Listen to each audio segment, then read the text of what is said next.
My name is Rosalind Becker. I'm 34 years old, and that morning I almost lost everything. I was getting ready for the meeting that would finally divide my late grandfather's estate. His landscaping company had grown into something big here in South Carolina, and the will split it equally between me and my younger brother. I had decided the night before that I would give him my share. All of it. I wanted him to run the company without any complications, and honestly, I was ready to step away and chase a different dream I'd been putting off for years. That Tuesday, everyone arrived early. My brother showed up first, looking relaxed and confident. His wife followed right behind him with a bright smile, carrying a tray with 3 cups of coffee from the place down the street. She handed one to me and said it was to celebrate the fresh start. At that exact moment, the woman who had worked in our family home since my grandfather's days stepped into the room. She moved past me, seemed to trip slightly, and the coffee spilled across the table and floor. Before I could even react, she leaned in close while pretending to clean the mess and whispered so only I could hear, "Don't drink it. Please trust me." My heart raced, but I kept my face calm. I nodded just enough for her to see. No one else noticed when I quietly switched the cups while they were looking at the documents. We sat down. The papers were ready. My brother started talking about the future, how everything would be smoother now. I lifted the cup and pretended to sip. A few minutes later, his wife stopped mid-sentence. Her smile faded. Her hand trembled. She tried to stand, but her legs gave out, and she collapsed hard onto the floor. The room exploded into chaos. My brother shouted her name and rushed to her side. The lawyer froze. I stayed in my chair, hands steady, watching as she struggled to breathe. In that moment, as I looked at my sister-in-law on the floor, one terrifying thought hit me, that coffee was never meant for her. It was meant for me. If this story already has you wondering what happens next, hit the like button, share it with someone who needs to hear it, and drop a comment below telling me the city you're watching from. I read every single one. Your own story matters too, and sometimes sharing it is the first step to seeing the truth clearly. Looking back, my grandfather was the anchor that held everything together after our parents were gone. I was 16 when the accident took them both. Tucker was only 12. One day we were a regular family. The next we were orphans packing bags to move in with Grandpa at his big house on the edge of town. He didn't say much about the loss, just opened the door and told us this was home now. Sylvia Barron was already there. She had started working for Grandpa years earlier, keeping the house running while he built his landscaping business from nothing into the largest operation in the region. She cooked our meals, washed our clothes, and patched up Tucker's jeans when he came home, scraped from playing too hard. To us, she was simply part of the household, always in the background, noticing things we didn't. Grandpa spent most days at job sites, but evenings he sat with me at the kitchen table going over plans. He spread out sketches of properties, explained how soil type affected plant choices, and showed me how to bid contracts profitably. I soaked it all in. He said I had a natural feel for it, that I saw the big picture the way he did. Tucker usually stayed in the living room with his video games headphones on, barely looking up when Grandpa called him to join us. There was one afternoon I still remember clearly. Grandpa took us to the first big parcel he ever bought, raw land waiting to be shaped. He handed me a shovel and asked what I would plant first. I talked about drainage lines and root systems. He nodded, impressed. Then he turned to Tucker and asked the same question. My brother shrugged and said he'd put in a basketball court. Grandpa laughed, but I saw Tucker's face tighten. He walked off toward the truck and didn't speak the rest of the day. I felt bad about it later. From then on, I tried harder to include him, to downplay my own interest so he wouldn't feel left out. I let him win at board games even when I could have beaten him easily. I did his chores when he forgot. Being the older one came with a weight I never asked for, but I carried it anyway, because someone had to protect him. Grandpa noticed, of course. One night after Tucker had gone to bed, he pulled me aside and handed me a sealed envelope. Inside was a short note and a small key. The note read, "This opens the safe in my study. Only use it if you ever have to question Tucker's choices. Trust your judgment." I asked what it meant. He just patted my shoulder and said, "Family isn't always what we expect it to be." I tucked the envelope away in my room and never opened the safe. I didn't want to believe there would ever come a day I'd need it. When Grandpa died suddenly at 78, I was 24 and Tucker 20. The funeral was packed with clients and employees who owed their livelihoods to him. The will reading came a week later. Everything split evenly: the company, the house, the savings, the land holdings. Tucker seemed relieved, like the responsibility would finally be shared. I was already working independently as a landscape designer, so I told him I'd help whenever he needed. He smiled and said he'd take the lead on the business. In those first months, I drove back most weekends to go over books with him, walk job sites, meet suppliers. He listened, asked questions, and slowly took more control. I thought we were building something together the way Grandpa would have wanted. Sylvia stayed on, keeping the main house ready for us both. She cooked the same comforting meals, left notes reminding me to eat when I worked late in the study. Sometimes she watched Tucker with a quiet expression I couldn't read, but whenever I asked if everything was okay, she just smiled and said, "Young men need time to find their way." I kept supporting from a distance as my own career grew.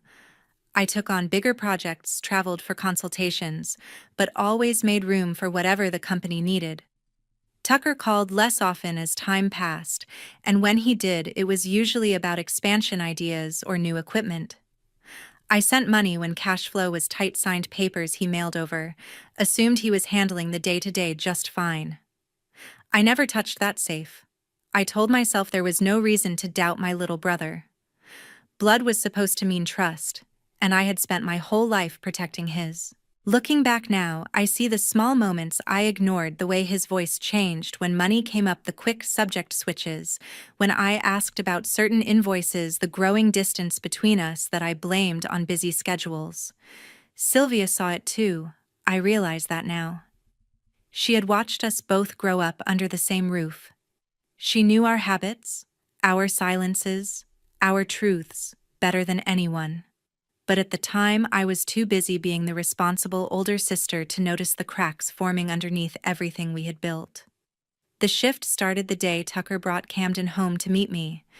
He had hired her temporarily at the company a couple of years earlier to handle some administrative backlog. She was efficient, organized, and caught his eye quickly. When he introduced her over dinner one evening, she smiled warmly, asked about my latest design projects, and complimented the house like she had always belonged there. I learned only in passing that her own family had once been comfortable, but lost everything to bad investments and bank debt. Tucker mentioned it casually, saying she understood hard work because she had seen the other side. It didn't raise any flags for me then. They married within a year. The wedding was small, held at a venue the company had landscaped, and I helped pay for half of it because Tucker said cash was tight with a big contract coming up.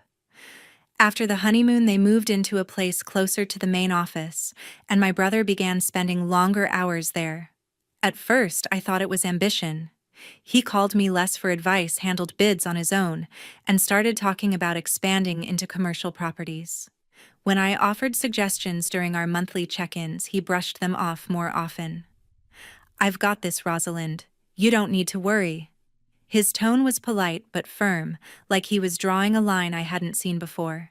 Camden visited frequently, always with some treat in hand, homemade cookies or a pie from a local bakery. She sat with me in the kitchen, asking how I was feeling, if work was too demanding. Her concern sounded genuine, but the questions had a pattern. "You carry so much already. Maybe it's time to let Tucker take the lead completely. You deserve to focus on yourself." I laughed it off, telling her I was fine splitting responsibilities, but the comments kept coming, wrapped in caring words that made me second-guess my own involvement. Evenings when they stayed over, I could hear them through the walls. Tucker's voice rose when discussing finances sharper than I remembered. He talked about upcoming payments, new equipment loans, projections for the next season. Camden's replies were calm, encouraging, pushing him toward bigger risks. Sylvia began acting differently around her. Where she used to chat freely with guests, she now kept interactions short, excusing herself to other rooms. One afternoon, I walked into the kitchen and caught Tucker speaking low to her near the pantry. "Mind your own business, Sylvia. This doesn't concern you." His words were quiet but edged. Sylvia nodded and left without a response. When I asked her later what that was about, she just shook her head and said some things were better left alone. The fatigue started creeping in around then. After Camden's visits, especially when she insisted on making tea herself, saying she had a special blend that helped her relax, I felt unusually drained. My head would ache, thoughts foggy for hours. I blamed long hours on job sites, late nights reviewing plans, the general stress of keeping everything balanced. Guilt played its part too. I had spent years making sure Tucker never felt overshadowed. Questioning his decisions now, or Camden's intentions, felt like betraying that promise. So I pushed the unease down, told myself I was overthinking. Garrison Miles called occasionally to update on legal filings. He mentioned Tucker requesting changes to certain accounts, asking about power of attorney options just in case. I signed what was sent my way without digging deeper, trusting it was routine. Camden's suggestions grew more direct. During one lunch, she placed a hand on my arm and said, "You look tired, Rosalind. Really let us handle the heavy lifting. You've done enough for the family." Tucker nodded along, adding that the company would run smoother with one clear leader. I smiled and changed the subject, but the words lingered. Sylvia's distance became more noticeable. She avoided being in the same room when Camden prepared anything to drink, finding tasks elsewhere. Once I found her staring at an empty cup on the counter long after they had left, expression unreadable. I still didn't connect the dots. Loyalty to my brother blinded me to the pattern forming right in front of me. I kept showing up when he needed help. Closing deals, transferred funds when payroll ran short, assumed his growing confidence was maturity. The met-moi spells worsened. Some mornings I struggled to get out of bed, concentration slipping on projects I normally nailed. Doctors said stress recommended rest. I followed the advice half-heartedly, never mentioning the timing with Camden's visits. Looking at it now, the signs were there, building quietly while I made excuses for everyone else. I continued protecting the idea of family I had carried since we were kids, even as it started protecting itself less and less from me. Sunlight streamed through the living room windows as we gathered around the coffee table. Garrison Miles placed the thick folder containing Grandpa's will in the center and began reviewing the equal division clauses one more time, his voice steady and professional. Tucker sat upright, hands folded, eyes fixed on the documents.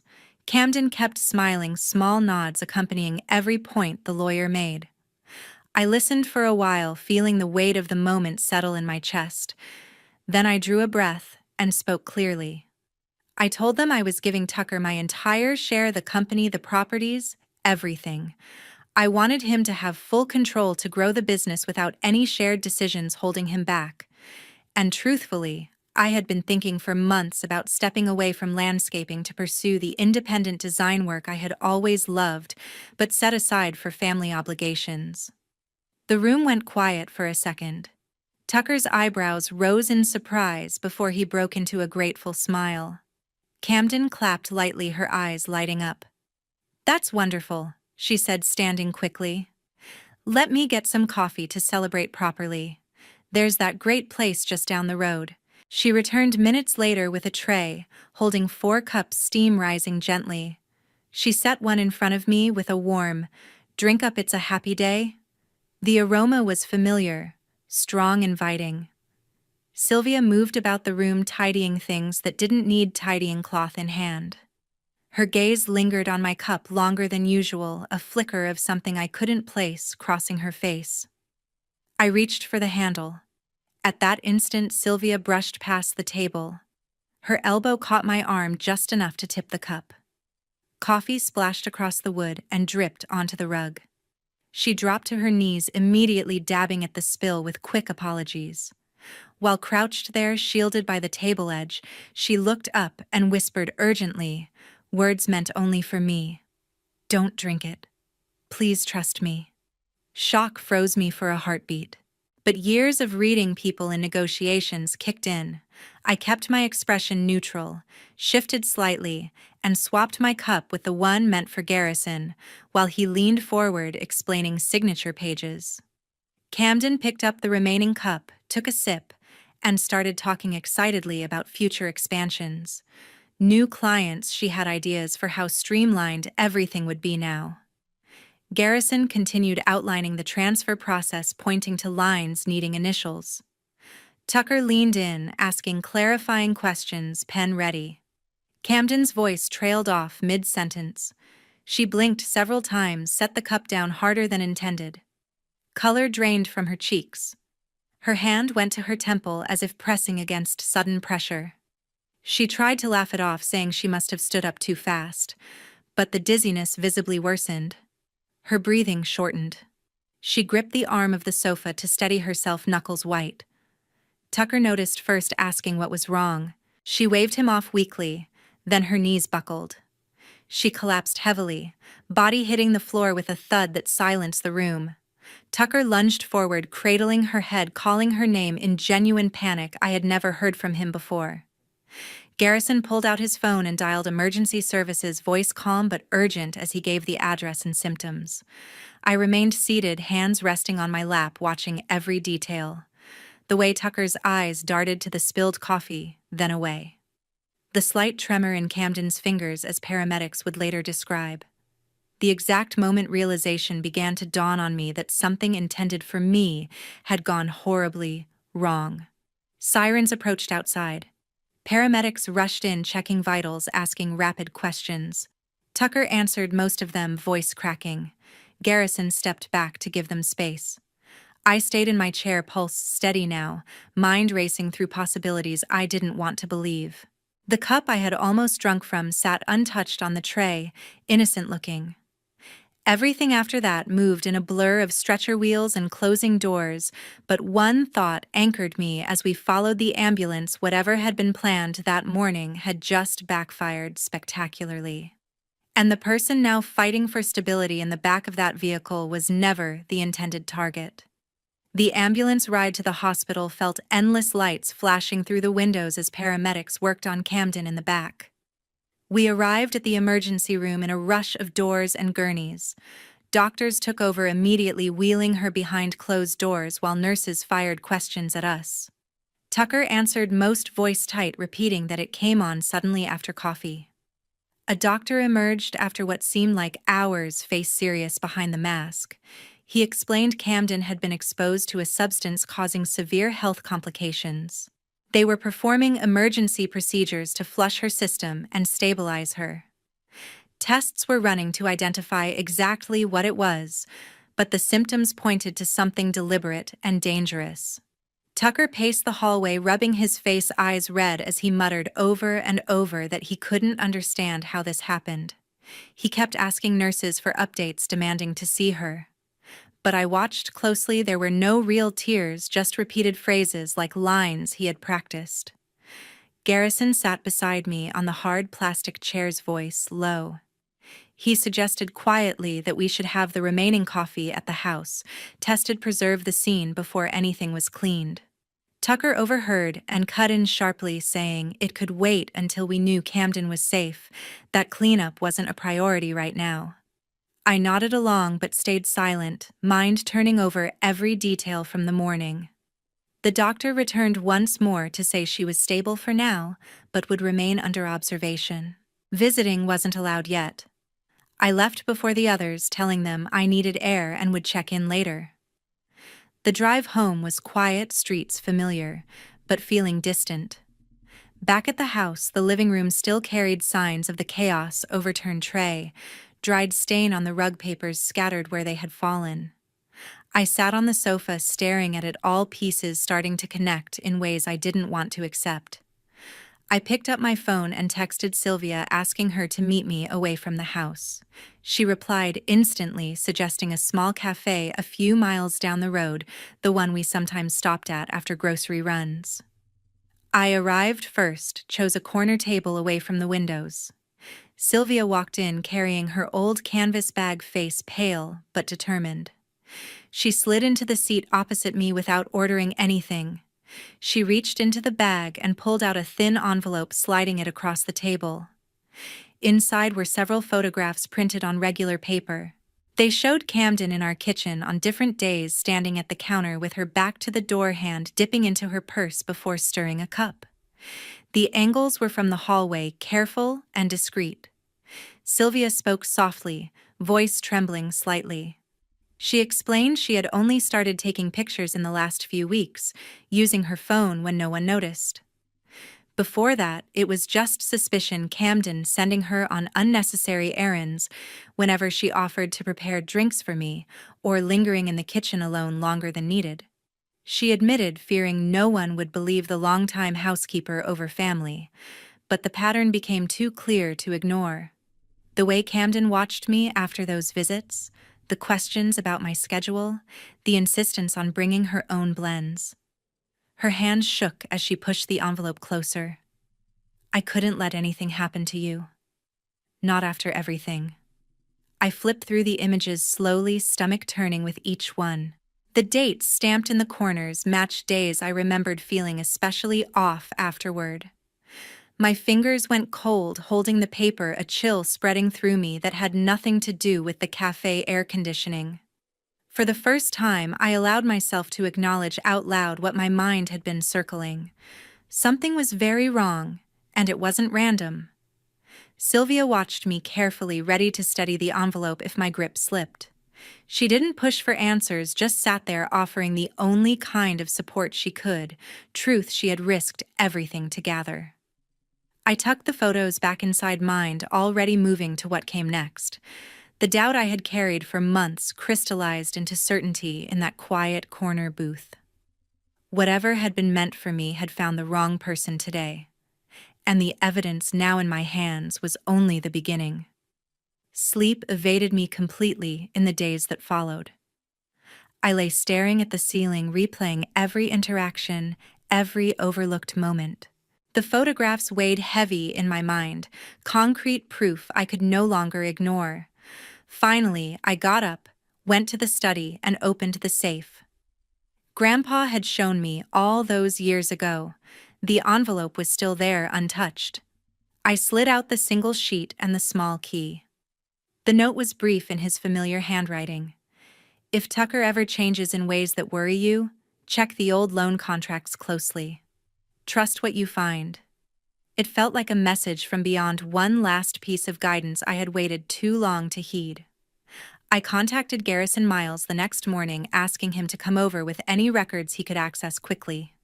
He arrived that afternoon carrying a thick binder, expression grave as he spread documents across the desk. He walked me through what he had uncovered. Tucker and Camden had prepared a medical power of attorney naming me as the principal, with Tucker as primary agent. It authorized him to make health decisions on my behalf if I became incapacitated. My signature appeared at the bottom, but I had never seen the form before, let alone signed it. Worse was the bank loan file. A substantial new line of credit against company assets using equipment and property as collateral. My name was listed as co-guarantor signature, again forged in a way that looked convincing at first glance. The funds had been drawn in stages, routed to accounts I didn't recognize. Garrison explained quietly that this wasn't just poor management, it crossed into fraud territory. The power of attorney alone gave Tucker sweeping control if my health declined suddenly. Sylvia joined us later that evening, bringing her phone. She played a short recording, captured the previous week, volume low so only we could hear. Camden's voice was clear. Once she signs the medical proxy, it's done. Your debts get cleared too. Tucker's reply was muffled agreement, something about timing it right. The words struck like a physical blow. My chest tightened as the full picture sharpened. Camden wasn't just supporting Tucker's ambitions, she had her own stake. The old family debts she carried weren't fully behind her. Clearing them required more than salary. It required access to deeper resources. Garrison advised caution. We needed more before involving authorities' solid chain of evidence that couldn't be dismissed as misunderstanding. He suggested monitoring transactions discreetly through his contacts, gathering digital trails. I agreed, though part of me wanted to confront everything immediately. Instead, I watched from a distance. Tucker returned to the office daily, greeting employees with his usual confidence, reviewing schedules, signing off on new jobs. He called the hospital regularly for updates on Camden's recovery, voice concerned when nurses answered. From outside, nothing appeared amiss. I drove past the company headquarters a few times, parked far enough not to be noticed. Employees came and went normally. Suppliers delivered materials. Tucker shook hands with clients in the lot, laughing at their jokes. At home, messages from him arrived checking if I needed anything, offering to handle paperwork remotely until Camden was released. The tone was caring, brotherly. Sylvia kept the house running smoothly, preparing meals I barely tasted. She added one more recording a couple of nights later, overheard through an open window, when Tucker stopped by briefly to pick up files. Camden on speaker from the hospital, voice weak but determined. Make sure the proxy gets filed soon. We can't wait much longer. I listened alone in the study, volume barely audible. The casual way they discussed it, like logistics for a routine errand, chilled me more than anger would have. Garrison brought printouts of recent transfers, smaller amounts moving to personal accounts labeled as expense reimbursements, but lacking receipts. Patterns emerged. Timing aligned with larger loan disbursements. We met several times in his office downtown, away from the house. He laid out options, stressed the importance of documentation. Forgery on legal instruments carried serious consequences, especially when tied to financial gain. I nodded through it all, mind processing how far things had escalated. The brother I protected growing up had built an exit strategy that removed me entirely from the equation. Sylvia contributed quietly, handing over another photo from her phone. Camden at the kitchen counter months earlier, similar pose to the others. Consistency strengthened the case. I spent evenings alone reviewing everything, organizing folders, backing up files. Doubt lingered in small corners, but evidence pushed it aside. Tucker continued his routine, unaware. I was watching every move now. Camden improved steadily, doctors planning discharge soon. The net tightened slowly, piece by deliberate piece. I no longer questioned what they were capable of. I only waited for the moment everything aligned. Authorities took over once I handed everything to the detectives. I met them at the station with Garrison beside me, laying out the folder of photographs. Sylvia had taken the recordings and the financial records he had authenticated. The lead investigator listened without interruption, taking notes as we explained the forged medical proxy and the fraudulent loan documents. They moved carefully, building the case with bank records, digital trails, and expert analysis on the signatures. Interviews followed, employees at the company, hospital staff who treated Camden, even suppliers who had noticed unusual payment patterns. The arrests came separately. Tucker was picked up at the office during a routine day, led out in front of staff who stood frozen.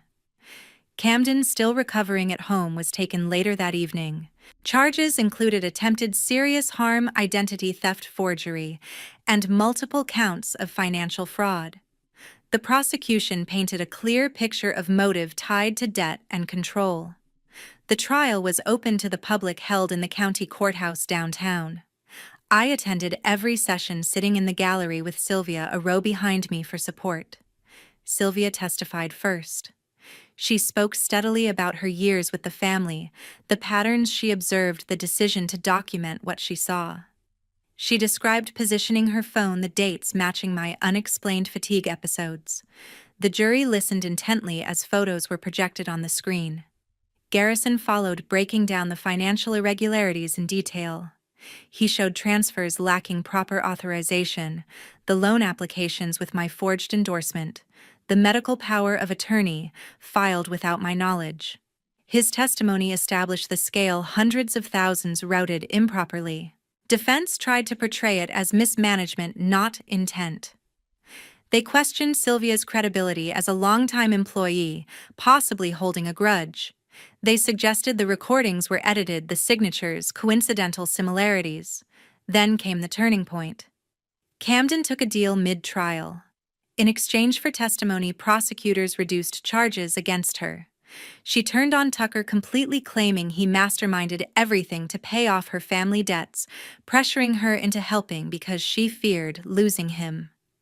Tucker exploded from the defense table. He shouted that she had proposed the plan from the start, researching ways to secure the debts against the company assets once I was out of the picture. The judge banged the gavel repeatedly for order, but the outburst hung in the air. The jury saw the exchange live. Deliberations stretched longer than expected, days turning into a week as they weighed cooperation against leadership role. Verdict day arrived with the courtroom packed. Guilty on all major counts for both.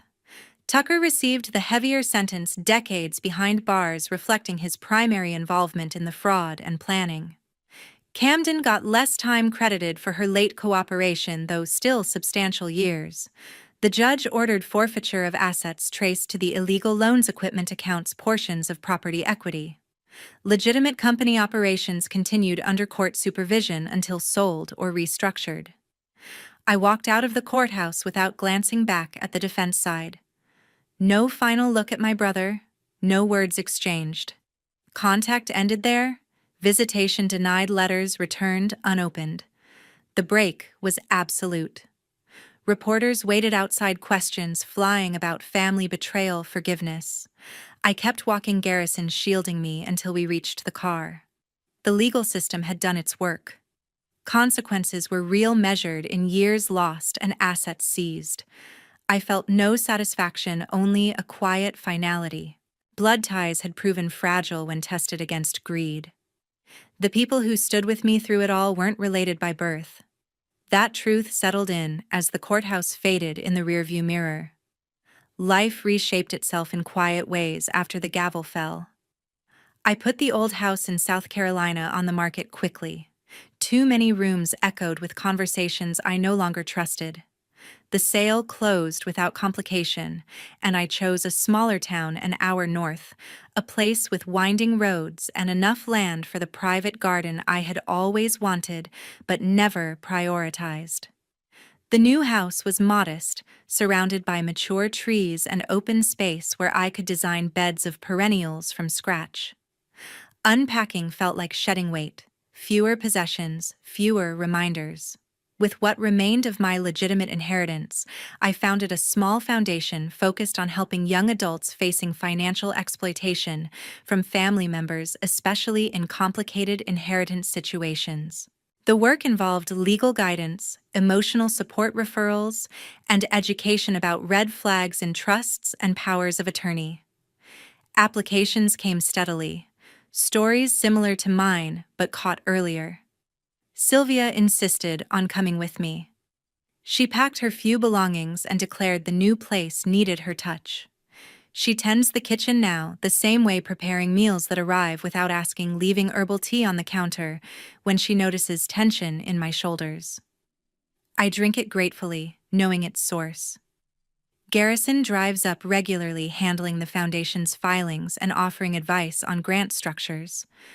Our meetings mix business with easier conversation books, local news plans for the garden expansion. He has become a steady presence, reliable in ways blood never proved to be. Healing has not been linear. Some evenings at a cafe or dinner with new acquaintances, a server places a drink in front of me, and my hand hesitates, fingers tightening around the glass before I take the first sip. The reaction is smaller now, but it lingers. I still keep Grandpa's letter in a drawer by my bed.